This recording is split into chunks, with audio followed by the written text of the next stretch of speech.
So let's go from the end of bar 56, piano, leggero, so soft and lightly, and we've got the dots underneath all the notes, so we're going to play spiccato. We're going to bounce the bow off the string, not staccato, which would be on the string, spiccato off, so get the bow bouncing. So let's play that with the piano after 2, 1, 2.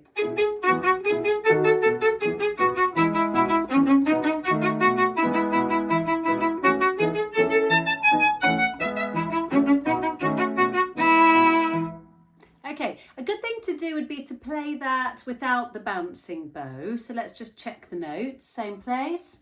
1 and 2.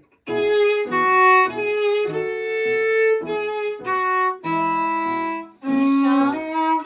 Yeah, in fact, let me just point out we've got C sharp and D sharp. So really quite tough reaching over onto the lowest string for all of those sharps. Let's do that again after 2. 1 and 2.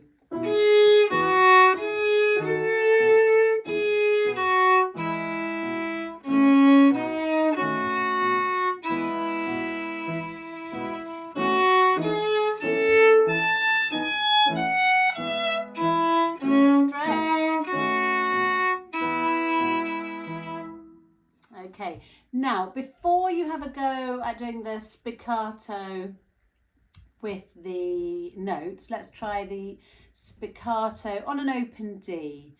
So make sure you've got a really nice bow hold. Make sure that your thumb is bent on the bow, little finger sitting on top so that you can balance, and we'll just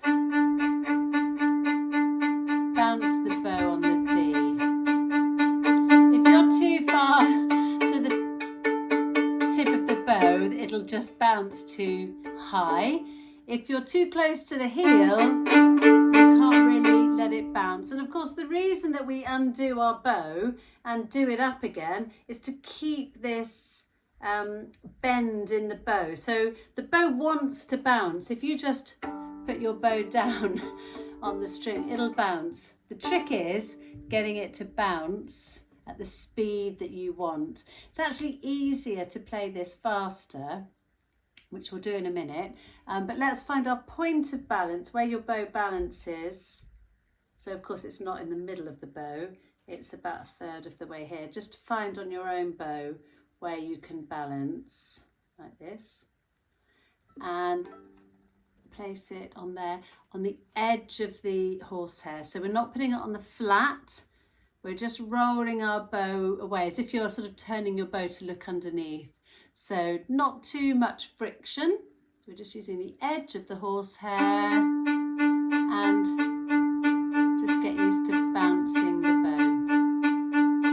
And then have a muck around, get some different speeds. So let's play that again with the piano now. From bar 56, the last little bit in bar 56, nice and light after 2. 1 and 2.